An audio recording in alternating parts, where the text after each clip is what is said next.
A self-fulfilling prophecy is a prediction that directly or indirectly causes itself to become true, by the very terms of the prophecy itself, due to positive feedback between belief and behavior. Although examples of such prophecies can be found in literature as far back as ancient Greece and ancient India, it is 20th-century sociologist Robert K. Merton who is credited with coining the expression self-fulfilling prophecy and formalizing its structure and consequences. In his 1948 article Self-Fulfilling Prophecy, Merton defines it in the following terms. The self-fulfilling prophecy is, in the beginning, a false definition of the situation evoking a new behavior which makes the original false conception come true. This specious validity of the self-fulfilling prophecy perpetuates a reign of error. For the prophet will cite the actual course of events as proof that he was right from the very beginning. In other words, a positive or negative prophecy, strongly held belief, or delusion declared as truth when it is actually false may sufficiently influence people so that their reactions ultimately fulfill the once false prophecy. Self-fulfilling prophecy are effects in behavioral confirmation effect, in which behavior, influenced by expectations, causes those expectations to come true. It is complementary to the self-defeating prophecy. History of the concept. Merton's concept of the self-fulfilling prophecy stems from the Thomas theorem, which states that if men define situations as real, they are real in their consequences. According to Thomas, people react not only to the situations they are in, but also, and often primarily, to the way they perceive the situations and to the meaning they assign to their perceptions. Therefore, their behavior is determined in part by their perception and the meaning they ascribe to the situations they are in, rather than by the situations themselves. Once people convince themselves that a situation really has a certain meaning, regardless of whether it actually does, they will take very real actions in consequence. Merton took the concept a step further and applied it to recent social phenomena. In his book Social Theory and Social Structure, he conceives of a bank run at the fictional Last National Bank, over which Cartwright Millingville presides. It is a typical bank, and Millingville has run it honestly and quite properly. As a result, like all banks, it has some liquid assets, cash, but most of its assets are invested in various ventures. Then one day, a large number of customers comes to the bank at once. The exact reason is never made clear. Customers, seeing so many others at the bank, begin to worry. False rumors spread that something is wrong with the bank and more customers rush to the bank to try to get some of their money out while they still can. The number of customers at the bank increases, as does their annoyance and excitement, which in turn fuels the false rumors of the bank's insolvency and upcoming bankruptcy, causing more customers to come and try to withdraw their money. At the beginning of the day, the last one for Millingville's bank, the bank was not insolvent. But the rumor of insolvency caused a sudden demand of withdrawal of too many customers, which could not be answered, causing the bank to become insolvent and declare bankruptcy. Merton concludes this example with the following analysis. The parable tells us that public definitions of a situation, prophecies or predictions, become an integral part of the situation and thus affect subsequent developments. This is peculiar to human affairs. It is not found in the world of nature, untouched by human hands. Predictions of the return of Halley's comet do not influence its orbit. But the rumored insolvency of Millingville's bank did affect the actual outcome. The prophecy of collapse led to its own fulfillment.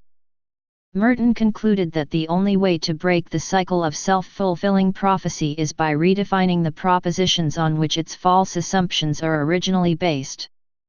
In economic expectations models of inflation, people's expectations of future inflation lead them to spend more today and demand higher nominal interest rates for any savings, since they expect that prices will be rising. This demand for higher nominal interest rates and increased spending in the present, in turn, create inflationary pressure and can cause inflation even if the expectations of future inflation are unfounded. The expectations theory of inflation played a large role in Paul Volcker's actions during his tenure as the chairman of the Federal Reserve in combating the stagflation of the 1970s. Philosopher Karl Popper called the self-fulfilling prophecy the Oedipus effect. One of the ideas I had discussed in The Poverty of Historicism was the influence of a prediction upon the event predicted. I had called this the Oedipus effect, because the oracle played a most important role in the sequence of events which led to the fulfillment of its prophecy. For a time I thought that the existence of the Oedipus effect distinguished the social from the natural sciences. But in biology, too, even in molecular biology, expectations often play a role in bringing about what has been expected. An early precursor of the concept appears in Edward Gibbon's Decline and Fall of the Roman Empire. During many ages, the prediction, as it is usual, contributed to its own accomplishment. Chapter I, Part 2. Applications. Examples abound in studies of cognitive dissonance theory and the related self-perception theory. People will often change their attitudes to come into line with what they profess publicly. In the United States, the concept was broadly and consistently applied in the field of public education reform, following the War on Poverty. Theodore Brameld noted, in simplest terms, education already projects and thereby reinforces whatever habits of personal and cultural life are considered to be acceptable and dominant. The effects of teacher attitudes, beliefs, and values, affecting their expectations have been tested repeatedly. The phenomenon of the inevitability of war is a self-fulfilling prophecy that has received considerable study.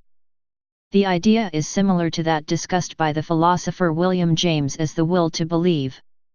But James viewed it positively, as the self-validation of a belief.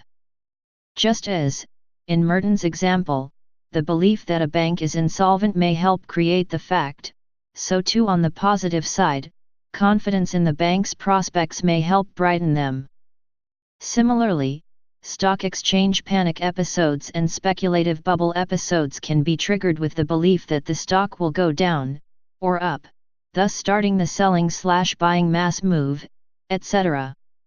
A more Jamesian example, a swain, convinced that the fair maiden must love him, may prove more effective in his wooing than he would had his initial prophecy been defeatist.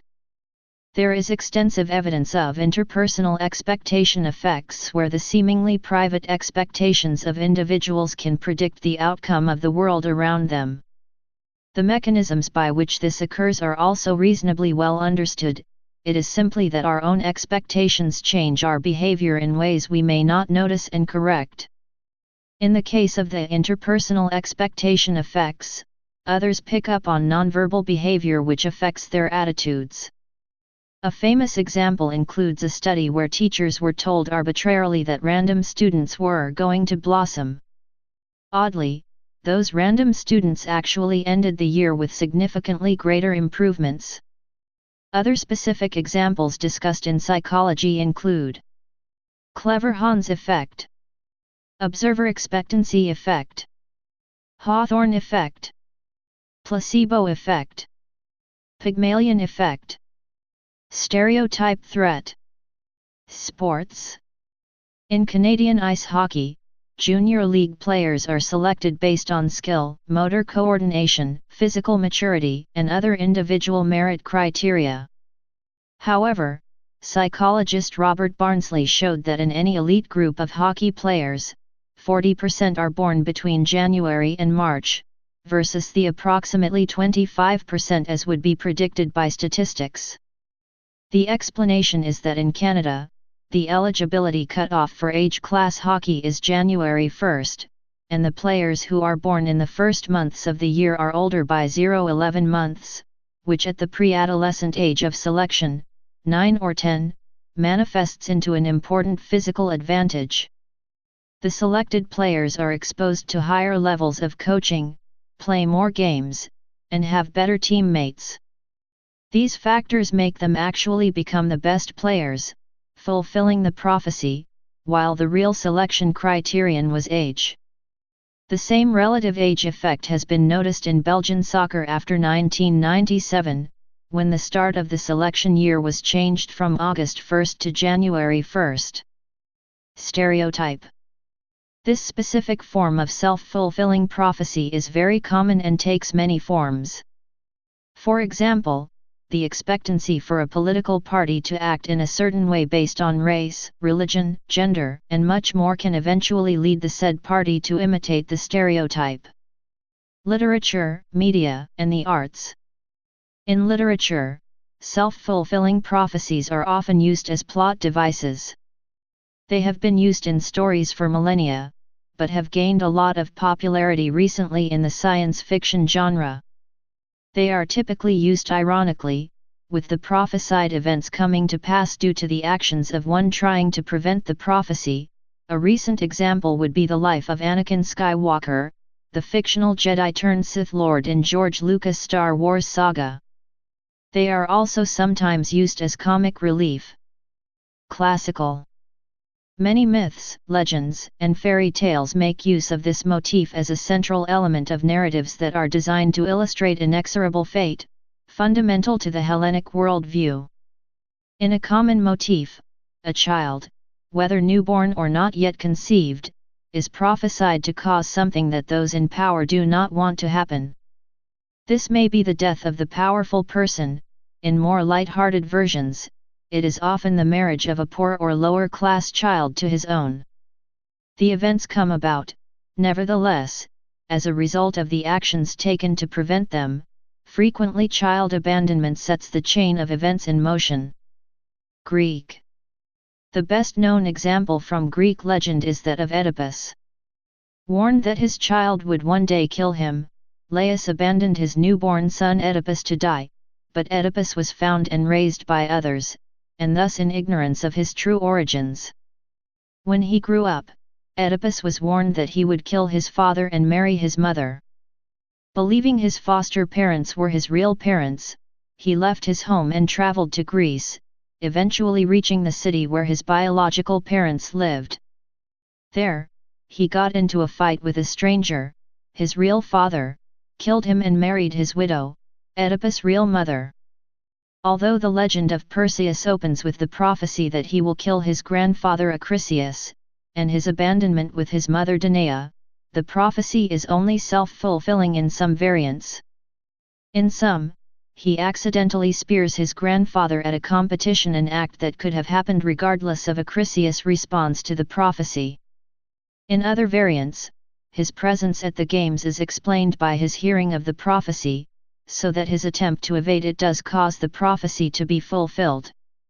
In still others, Acrisius is one of the wedding guests when Polydex tried to force Danae to marry him, and when Perseus turns them to stone with the Gorgon's head, as Polydex fell in love with Danae because Acrisius abandoned her at sea, and Perseus killed the Gorgon as a consequence of Polydectes' attempt to get rid of Danae's son so that he could marry her. The prophecy fulfilled itself in these variants. Greek historiography provides a famous variant. When the Lydian king Croesus asked the Delphic oracle if he should invade Persia, the response came that if he did, he would destroy a great kingdom. Assuming this meant he would succeed, he attacked, but the kingdom he destroyed was his own. In such an example, the prophecy prompts someone to action because he is led to expect a favorable result, but he achieves another, disastrous result which nonetheless fulfills the prophecy. People do not necessarily have to unsuccessfully avoid a prophecy in order for the prophecy to be self-fulfilling.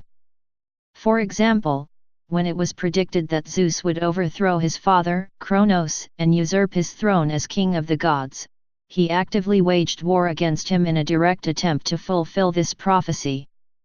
This makes the prophecy a self-fulfilling one because it was the prophecy itself that gave Zeus the inspiration to do it in the first place. Roman. The story of Romulus and Remus is another example. According to legend, a man overthrew his brother, the king. He then ordered that his two nephews, Romulus and Remus, be drowned, fearing that they would someday kill him like he did to his brother. The boys were placed in a basket and thrown in the Tiber River. A wolf found the babies and she raised them. Later, a shepherd found the twins and named them Romulus and Remus. As teenagers, they found out who they were. They killed their uncle, fulfilling the prophecy. Arabic. A variation of the self-fulfilling prophecy is the self-fulfilling dream, which dates back to medieval Arabic literature. Several tales in the 1001 Nights, also known as the Arabian Nights, use this device to foreshadow what is going to happen, as a special form of literary procise. A notable example is The Ruined Man Who Became Rich Again Through a Dream, in which a man is told in his dream to leave his native city of Baghdad and travel to Cairo, where he will discover the whereabouts of some hidden treasure. The man travels there and experiences misfortune after losing belief in the prophecy, ending up in jail, where he tells his dream to a police officer. The officer mocks the idea of foreboding dreams and tells the protagonist that he himself had a dream about a house with a courtyard and fountain in Baghdad where treasure is buried under the fountain. The man recognizes the place as his own house and, after he is released from jail, he returns home and digs up the treasure. In other words, the foreboding dream not only predicted the future, but the dream was the cause of its prediction coming true. A variant of this story later appears in English folklore as the Peddler of Swaffham.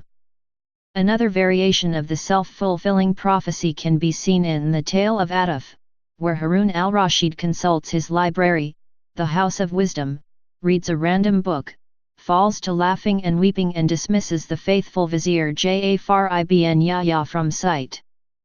Ja'far, disturbed and upset, flees Baghdad and plunges into a series of adventures in Damascus, involving Atuf and the woman whom Atuf eventually marries. After returning to Baghdad, Ja'far reads the same book that caused Harun to laugh and weep, and discovers that it describes his own adventures with Atuf. In other words, it was Harun's reading of the book that provoked the adventures described in the book to take place. This is an early example of reverse causality. In the 12th century, this tale was translated into Latin by Petrus Alfonsi and included in his Disciplina Clericalis. In the 14th century, a version of this tale also appears in the Gesta Romanorum and Giovanni Boccaccio's The Decameron. Hinduism. Self-fulfilling prophecies appear in classical Sanskrit literature. In the story of Krishna in the Indian epic Mahabharata, the ruler of the Mathura kingdom, Kamsa, afraid of a prophecy that predicted his death at the hands of his sister Devaki's son, had her cast into prison where he planned to kill all of her children at birth. After killing the first 6 children, and Devaki's apparent miscarriage of the 7th, Krishna, the 8th son, was born. As his life was in danger, he was smuggled out to be raised by his foster parents Yashoda and Nanda in the village of Gokula. Years later, Kamsa learned about the child's escape and kept sending various demons to put an end to him. The demons were defeated at the hands of Krishna and his brother Balarama. Krishna as a young man returned to Mathura to overthrow his uncle, and Kamsa was eventually killed by his nephew Krishna. It was due to Kamsa's attempts to prevent the prophecy that led to it coming true, thus fulfilling the prophecy. Russian. Oleg of Novgorod was a Varangian prince who ruled over the Rus people during the early 10th century. As Old East Slavic chronicles say, it was prophesied by the pagan priests that Oleg's stallion would be the source of Oleg's death. To avoid this, he sent the horse away. Many years later he asked where his horse was, and was told it had died. He asked to see the remains and was taken to the place where the bones lay. When he touched the horse's skull with his boot, a snake slithered from the skull and bit him. Oleg died, thus fulfilling the prophecy. In the primary chronicle, Oleg is known as the prophet, ironically referring to the circumstances of his death. The story was romanticized by Alexander Pushkin in his celebrated ballad The Song of the Wise Oleg. In Scandinavian traditions, this legend lived on in the saga of Orvarod. European fairy tales.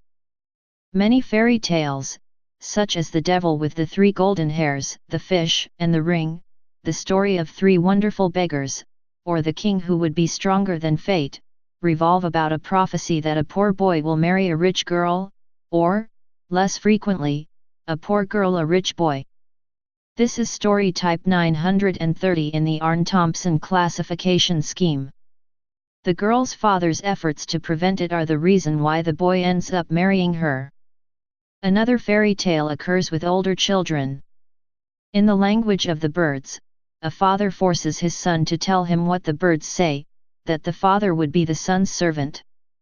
In the ram, the father forces his daughter to tell him her dream, that her father would hold an ewer for her to wash her hands in.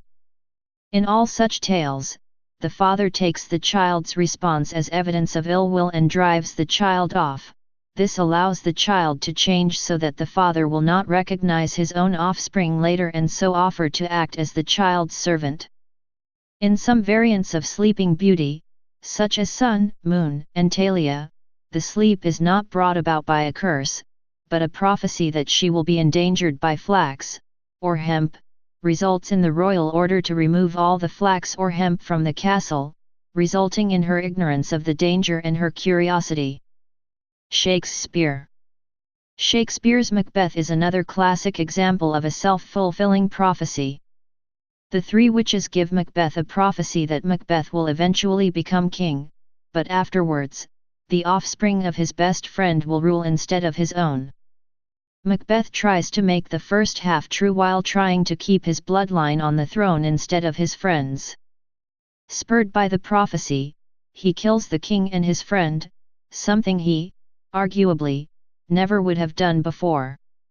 In the end, the evil actions he committed to avoid his succession by another's bloodline get him killed in a revolution. The later prophecy by the first apparition of the witches that Macbeth should beware Macduff is also a self-fulfilling prophecy. If Macbeth had not been told this, then he might not have regarded Macduff as a threat. Therefore, he would not have killed Macduff's family, and Macduff would not have sought revenge and killed Macbeth. Modern. Similar to Oedipus above, a more modern example would be Darth Vader in the Star Wars films, or Lord Voldemort in the Harry Potter franchise and the Big Three in Percy Jackson and the Olympians. Each attempted to take steps to prevent action against them which had been predicted could cause their downfall, but instead created the conditions leading to it. Another, less well-known, modern example occurred with the character John Mitchell on BBC Three's Being Human. The Disney television series That's So Raven stars Raven-Symoné as the title character with the ability to see into the future with a strange situation. The extreme steps that the character takes to prevent the situation are almost always what lead to it. New thought. The law of attraction is a typical example of self-fulfilling prophecy. It is the name given to the belief that like attracts like and that by focusing on positive or negative thoughts, one can bring about positive or negative results. According to this law, all things are created first by imagination, which leads to thoughts, then to words and actions. The thoughts, words, and actions held in mind affect someone's intentions, which makes the expected result happen. Although there are some cases where positive or negative attitudes can produce corresponding results, principally the placebo and nocebo effects, there is no scientific basis to the law of attraction. Causal loop. A self-fulfilling prophecy may be a form of causality loop, only when the prophecy can be said to be truly known to occur, since only then events in the future will be causing effects in the past. Otherwise, it would be a simple case of events in the past causing events in the future. Predestination does not necessarily involve a supernatural power, and could be the result of other infallible foreknowledge mechanisms. Problems arising from infallibility and influencing the future are explored in Newcomb's paradox. A notable fictional example of a self-fulfilling prophecy occurs in classical play Oedipus Rex, in which Oedipus becomes the king of Thebes, whilst in the process unwittingly fulfills a prophecy that he would kill his father and marry his mother. The prophecy itself serves as the impetus for his actions, and thus it is self-fulfilling. The movie 12 Monkeys heavily deals with themes of predestination and the Cassandra complex, where the protagonist who travels back in time explains that he cannot change the past. Please subscribe and thanks for watching.